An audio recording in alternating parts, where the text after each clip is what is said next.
শাকিব খানকে দেখতে হাসপাতালে ছুটে যান অপু বিশ্বাস। গতকাল 13ই এপ্রিল বুকে প্রচন্ড ব্যথা নিয়ে ল্যাবেট হাসপাতালে ভর্তি হন শাকিব। সেখানে শাকিব খানের সাথে চাচাতো ভাই মনির, ক্যামেরাম্যান সবুজ খান সহ আরো কয়েকজন কাছের লোক আছেন বলে জানা যায়। এদিকে শাকিব খানের তেমন কোনো রোগ ধরা না পড়লেও তিনি কিছু পরীক্ষা নিরীক্ষার জন্য হাসপাতালে রয়ে গেছেন বলে জানা যায়। তবে তার শারীরিক অবস্থা তেমন খারাপ না হলেও তাকে দেখতে ছুটে যান স্ত্রী অপু বিশ্বাস। তার সাথে ছেলে আব্রাহামও ছিলেন।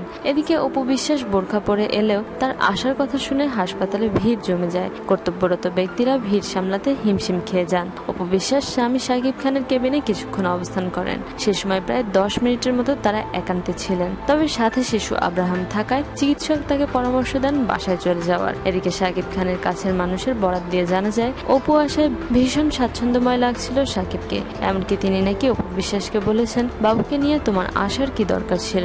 এদিকে হাসপাতাল থেকে বেরিয়ে সরাসরি নিজের গাড়িতে ওঠেন অপু। সেই সাথে অপু বিশ্বাস শাকিব খানের পা ধরে কেঁদেছেন। এই ধরনের কথাগুলো ভিত্তিহীন বলে জানিয়েছেন শাকিব খানের কাছের লোকজন। অপু বিশ্বাস বেরিয়ে যাওয়ার সময় জনতা হাত নেড়ে ও নাম ধরে ডেকে অপুকে তাদের ভালোবাসা জানায় বলে জানা যায়। প্রিয় দর্শক, এই পুরো বিষয়টি নিয়ে আপনাদের যে কোনো মতামত শেয়ার করুন আমাদের সাথে। শোবিজের আরো নিত্য নতুন খবর জানতে আমাদের সাবস্ক্রাইব করুন, লাইক দিন এবং কমেন্ট করতে ভুলবেন না।